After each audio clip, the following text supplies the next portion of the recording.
According to statistics, people in committed relationships and marriages tend to accumulate more wealth as compared to single individuals. But why is it that these statistics don't normally apply to yours and mine? It is only fair to say there are some habits you've inculcated in your relationship that has led to poor financial decisions. And today, in this video, we are going to dive into the reasons why your partner may be the reason why you are poor at the moment. There's a reason why the most important decision that you take in your life is your life partner.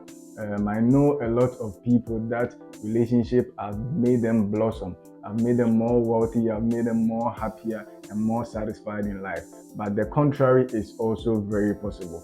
That's why choosing your life partner by far is very important. We always advise that you view relationship as a two-party kind of thing. You don't want to make it an individual thing, because any decision you are making is a decision coming from both of you, and it's a decision that's going to affect both of you, even if one person came up with a decision. So always view that from a double angle where you know it's you and your partner in it together. That means that if one person is going contrary, it is automatically going to affect the both of you, and it's no different from your finances. And today we want to highlight the reason why one partner may be doing certain things that is causing a serious detriment in your finances. We've seen two major things which is causing this blockage in the relationship, and mainly marriages. Looking at our past relationship and most of the experiences we have, we've realized these two key points that we are going to share with you today. The first point, however, is instant gratification. And what instant gratification means is that you're only thinking of the now. You're only thinking of the satisfaction you're going to get from now. And that is no one's fault. I think we inherited that from our parents, and it can be traced way back to the primitive years where we were cavemen. You know, those times, all you were thinking about was the food you were about to eat. You just go for hunting, you kill any form of prey, and then you feed on it.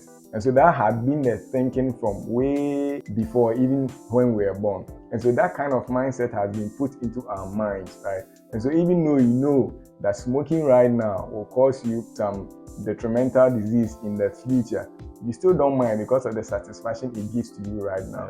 And so when it comes to our finances, even though we know to save so that in the future we will enjoy abundantly, we still do not mind because of the peace that we may enjoy today. You know, there's some form of happiness in being able to buy whatever you want in the now. I think it releases some form of dopamine in our brain. Imagine you have 10,000 Ghana cedis and you can buy whatever you want. You know the feeling it has. And so it's very natural for you to be able to be wanting to buy what you want anytime that you want. You feel me? That's why you have a lot of bags that you don't wear every day, but you still felt to buy it when you went to town. Do you understand? Yeah. And so this is one of the main reasons why so many people end up being broke in their relationship, because they are thinking about the now and the what to enjoy the now. It is extremely harmful when you have a partner that is not willing to think about the future. Many people claim that they are thinking about the future, but they really are not. Because if you really are, then you'll be really frugal.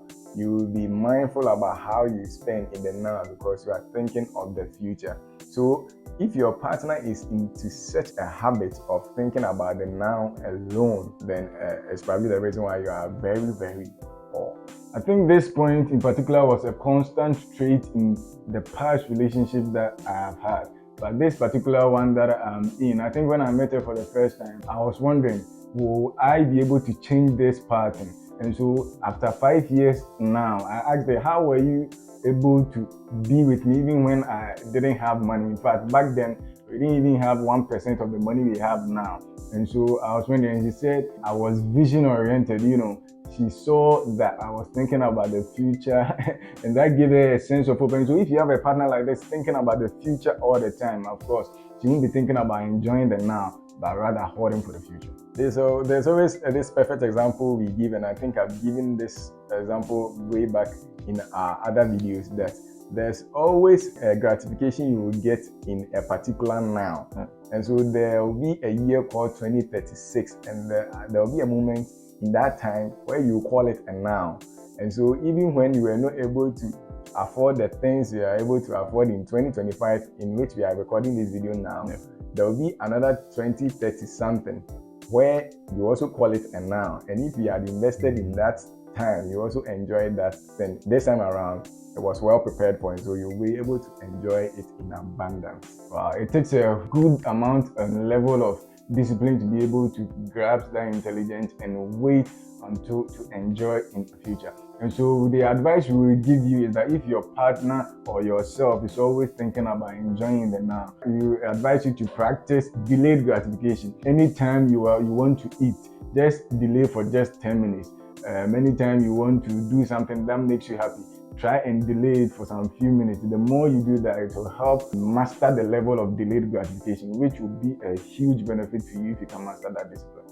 Me and Jerry have this rich man in our neighborhood, and we met him a couple of days ago, and he actually gave us a lift. And we asked him, how did he come up with these riches, and that he should give us any advice that he would give us.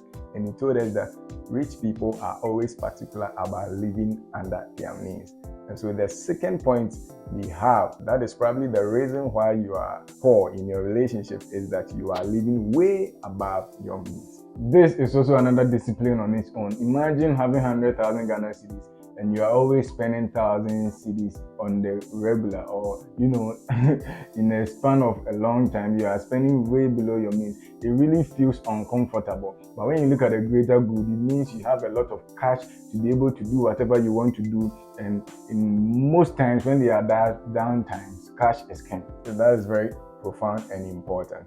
There's something about living under your means most people do not get. And when you are in the process of getting a lot of money, there's pressures from many places to try and convince you to spend a lot of money. When you're in a business or you are employed and people know about the kind of money you are earning, they expect that you buy a certain kind of clothes, a certain kind of shoe, a certain kind of car, build a particular kind of house, or rent a very luxurious apartment. And that pressures may influence you to spend in that regard, and most often it will be above your means. In the simple calculation, you don't have the money you are spending, and automatically it will make you lose all that money. And so be very particular about that pressure that comes from the outside world to make you have to live above your means. I think the test you can test yourself whether you are living below or above your means is that you should check whether you are in debt. Now, if you are in debt and the debt is not in any form of asset or in your business, it is clear that it's in the liability or material things, which means that you're probably living above your means just to meet some form of lifestyle that you've already involved yourself in. And so you are thinking about coping with the system instead of really living in your means or below your means in this case. Yeah, so living under your means that you have a lot of money available. And so all this money available can be used to invest in other places. And the dividends or the profits you get from that will be something you can use to, enrich your lifestyle. So in your relationship, the advice that we will give you pertaining this point is that you should talk about money in the early stages, because once you don't talk about money in the early stage and you form a habit of living in a particular lifestyle, then that becomes a problem, because you always want to be in that lifestyle. So when you start talking about money and you know that this and this is what you want to be doing in the future with this amount of money, I think living below your means will not just be a requirement, it will be a necessity. So these 2 points are what we want you to really think about within this week and all through your lifetime. As when you inculcate this into your relationship, will really help you. You need to be particular about how you are living, be living under your means, and you also want to delay your gratification. So thank you for watching this video to the end. We advise that you watch our previous video which talked about how to set goals with your partner to be able to navigate your ways through certain financial goals, which will help you become financially stable. Until next week, see you in the next one.